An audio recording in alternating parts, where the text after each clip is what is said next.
So in case you missed it yesterday, the IWF World Championship had Jamaica's first historic performance for us. Shot putter Daniel Thomas Dodd wrote her name in the history books after she became the first ever Jamaican woman to win a medal indoors in the shot put at a global track and field event. Which medal was it? Shot put. Which medal? Silver in a new national record, 19.22 meters. So excited for her.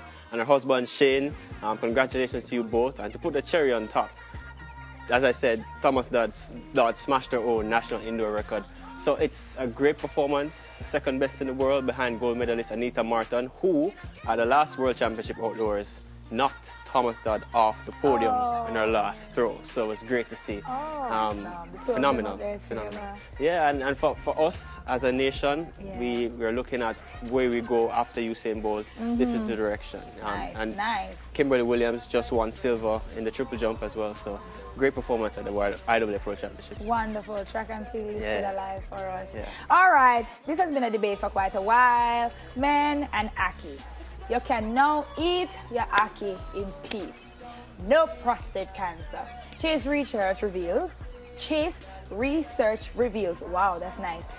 Sponsored by non-profit organization Chase Fund, they aimed at discovering Jamaica's national fruit Aki if it causes prostate cancer in men or not. It returned results indicating that it is indeed safe to consume it. So all of this foolishness that you've been hearing about if Aki going to give you prostate cancer and Aki going to do this to you, rubbish. No such thing. Eat your Aki and starfish, eat your Aki and corn pork, eat your Aki and herring, eat your Aki and chicken, eat your Aki and whatever you want to eat. Even if it don't give me prostate cancer, still love Aki, no? Love it. Hey. Love it. Now stop eat it. That's right. Eat it with saltfish. Yes. Herring. Corn pork. Talk the truth, man. Speak the truth and speak it ever. If you know you eat the corn pork, just say so. Back in my older days, younger days, we used to eat meat. All right, so South African prophet. Oh, this funny. Prophet. This funny. Was fined for spraying insecticide on his followers. Yeah. You hear about the one that did urinate on him congregation? No. Says blessing. Yeah, man. I didn't hear about that one. This Brown one know is, about it. Brown know about Brown know about everything like that. Tell the pastor Lethibo Rabalago was found guilty by a court in the northwest town of Limpopo of 5 charges of grievous assault and contravening chemicals laws. The Sowetan Daily reported Wednesday that the presiding judge jailed Rabalago to 4 years or a 21,000 rand, which is US 1,700, which is not enough for me, fine. Photographs of Rabalago spraying volunteers at his church in Limpopo spread on social media in 2016. The pastor claimed that some people were healed of various medical complaints after he had sprayed them. However, some suffered the effects for several months. I guess after them had suffered from it, they realized something up and then they went and checked.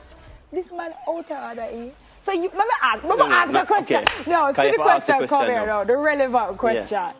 You stand up there and make a man spray insecticide.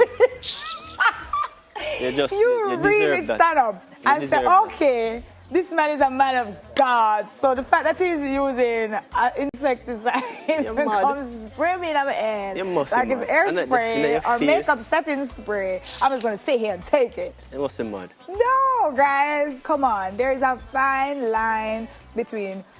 No, you know what? I'm not going to get into the church argument. But madness. You need to know what's right from wrong. Somebody spraying you with olive oil. That's it.